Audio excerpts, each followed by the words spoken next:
탄핵 사유 증거인 공소장을 증거로 냈고 신문 기사, 방송 보도 기사를 증거로 제시했습니다. 그러나 공소장은 적법 절차를 위한 검찰의 의견에 불과합니다. 민주주의 국가에서 대통령과 변호인을 조사하지 않고 대통령을 공범자라고 그렇게 단죄하는 나라는, 민주주의 나라는 이 지구상에 아무도 없습니다. 오직 대한민국 검찰만이 이러한 회개한 논리를 고집하고 있습니다. 헌법재판소는 검찰의 적법 절차를 위배한 이런 식의 수사에 의해서 탄핵 사유가 결정되어서는 안 된다고 봅니다. 하무라비 법전도 벌써 BC 2700년 대단히 오래된 겁니다. 하무라비 법전도 피의자의 무죄 주장의 권리를 인정하고 있습니다. 또 1215년에 마그나 칼타도 적법 절차 39조 항을 적법 절차를 보장하고 있습니다. 자, 이런 현재보다도 훨씬 더 소급된 그 시대에도 이렇게 적법 절차를 피의자가 무죄 주장할 권리를 보장하고 있는데도 이런 권리를 박탈하고 그리고 사실 또 내란죄, 외환죄를 범한 경우를 제외하면 형사상 소출을 받지 않는다는 이 헌법 조항에 비춰본다면 과연 검찰의 수사가, 대통령에 대한 수사가 적법하냐? 얼마든지 논란이 될 수 있습니다. 그럼에도 불구하고 대통령 변호인이 불과 2, 3일 여유를 주고 소환을 하기 때문에 다음 주에 나가서 조사를 받겠다고 했음에도 불구하고 그런 기회조차도 박탈하고 적법 절차를 보장하지 않은 채 피의자의 무죄 주장을 할 수 있는 이 권리, 또 변호인이 접견할 참여한 권리, 이런 것을 박탈한 채 이렇게 공범죄라고 단죄한 것은 전 세계에서 아마 대한민국뿐일 겁니다.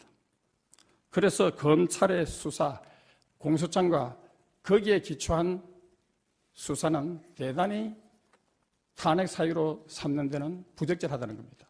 그리고 그렇게 적법 절차를 보장하지 아니한 그 수사 발표를 한 이영렬 검사장은 노무현 정권 청와대 사정 비서관입니다. 정치적 중립성에 의심을 받을 수 있는 소지가 있습니다. 그래서 검찰 수사가 왜 이렇게 적법 절차를 무시하게 됐는지, 위반하게 됐는지 이런 것에 대한 국민적인 의문이 증폭될 수밖에 없습니다. 그 다음 특검법에 대해서 얘기를 하겠습니다.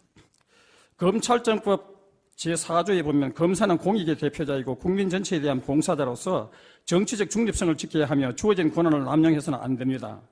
그 특별검사의 임명 등에 관한 법률 특검법 6조에도 특별검사는 정치적으로 중립을 지키고 독립하여 그 직무를 수행해야 한다고 규정하고 있습니다. 그리고 기존의 특별검사 후보 추천위원회는 정치적 중립성을 고려해서 구성되었고 정당은 특별검사 후보 추천권이 없었습니다. 헌정사상 초유로 정당이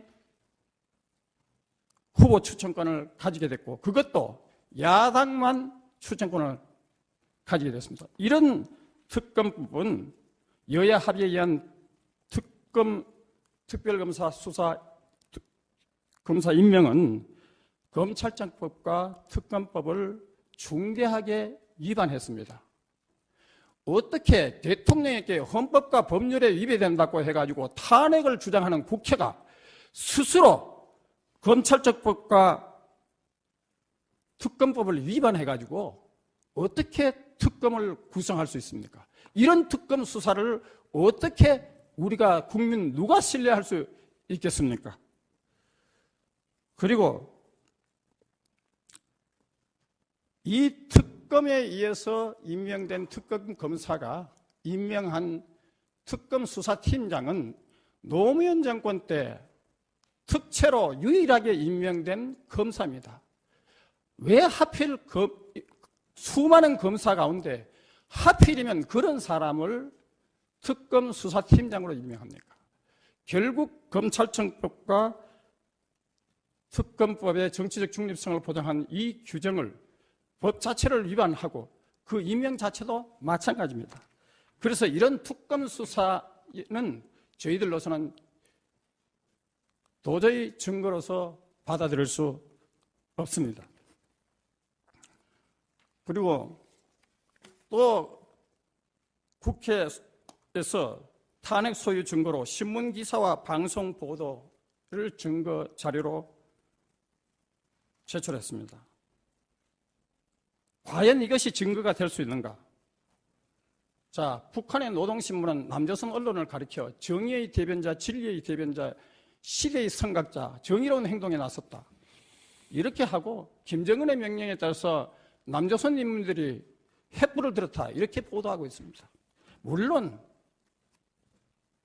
탄핵을 주장하는 사람들이 다 이렇게 남조선 언론과 북한의 노동신문과 그리고 여기에 동조한다는 뜻은 취지는 아닙니다. 그러나 어떻게 한국의 그야말로 산업화와 민주화의 빛나는 전통을 갖고 있는 대한민국의 언론이 어떻게 11년 연속 유엔의 인권 탄압 결의를 받고 인권 개선 촉구를 받고 있는 북한의 언론에 의해서 이렇게 입에 침이 마르도록 극찬을 받고 있습니까?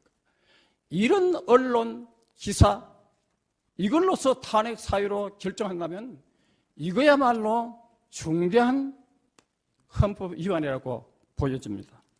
그래서 국회의 주장에 대해서는 탄핵 사유에 대해서 반박을 하는 겁니다. 그리고 지금 촛불 민심이 국민의 민이다. 이런 것을 탄핵 사유에서 누누이 주장하고 있습니다. 그런데 광화문에서 대규모 촛불 집회를 주도한 세력은 민중총궐기입니다. 투쟁본부입니다. 민중총궐기 투쟁본부를 주도한 세력은 민주노총입니다. 그 집회에서 대통령이 아직 조사도 받지 않았는데 변호인도 대통령도 조사도 받지 않았는데 대통령을 처형할 단두대를 설치하고 그러면서 6.25 전범 김일성 주체 사상을 따르는 그런 이석기 그리고 태극기와 애국가도 부정했던 그 이석기 또 대법원 판결에 의하면 북한이 전쟁을 일으키면 북한에 동조해서 통신, 유류, 가스, 철도, 기관시설을 파괴해가지고 대한민국을 전복하려고 내란 선동을 했던 그 이석기를 석방하라고 박근혜 정권 정치 탄압 희생양 이석기를 석방하라는 조형물을 거대한 조형물을 만들어가지고 그 집회에서 거리 행진을 했습니다. 그리고 거기서 불려진 이게 나라냐 하면서 대통령을 조롱하는 그런 이 노래, 이게 나라냐는 이 노래의 작사, 작곡자는 윤민석입니다. 윤민석이는 김일성 찬양, 6.25 전범 김일성 찬양 노래를 만들어가지고 4번이나 국가보안법으로 구속됐던 인물입니다. 어떻게 촛불 민심에서, 촛불 집회에서 어떻게 김일성 찬양 노래를 지었는 그런 윤민석이가 만든 이게 나라냐는 것이 공공연하게 불려주겠습니까? 그래서 이것은 촛불 민심이 국민의 민심이 아니라는 겁니다. 그리고 이와 같은 민중총궐기 발조가 했을 때 북한에서는 민중총궐기를 박근혜 정권 끝장내는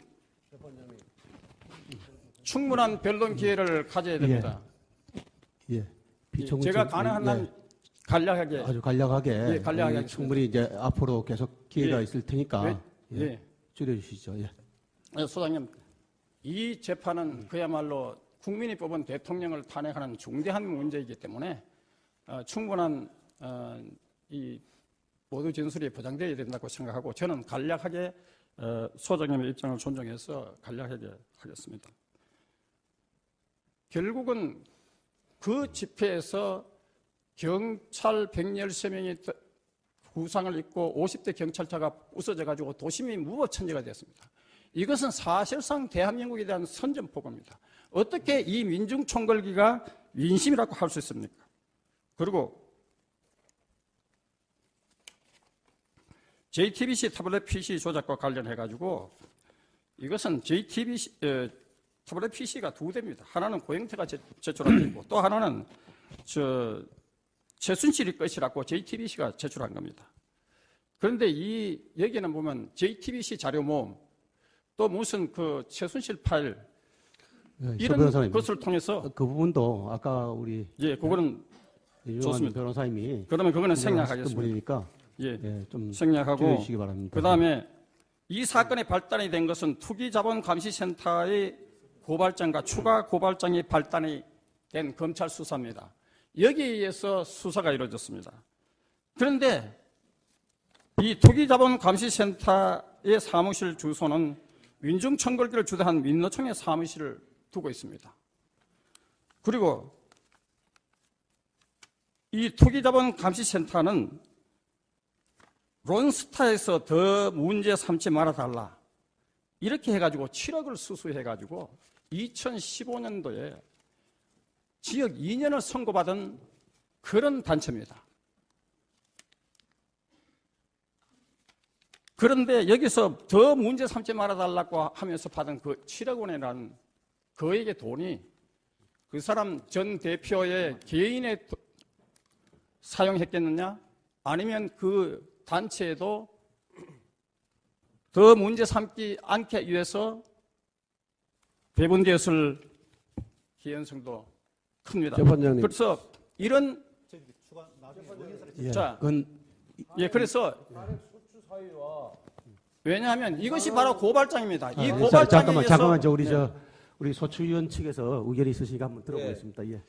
앉아서 말씀드리겠습니다. 지금 우리 피청구인 대리인의 주장 내용은 탄핵 소추 사유에 규정된 사유가 사실이냐 아니냐 그 부분에 대한 진술이 이루어져야 되는데 그와 관계없는 소위 말하는 시위를 누가 주동했느냐 또 시위 주동 단체의 성격이 뭐냐 이거는 탄핵 소추 사유와 전혀 무관한 사유입니다.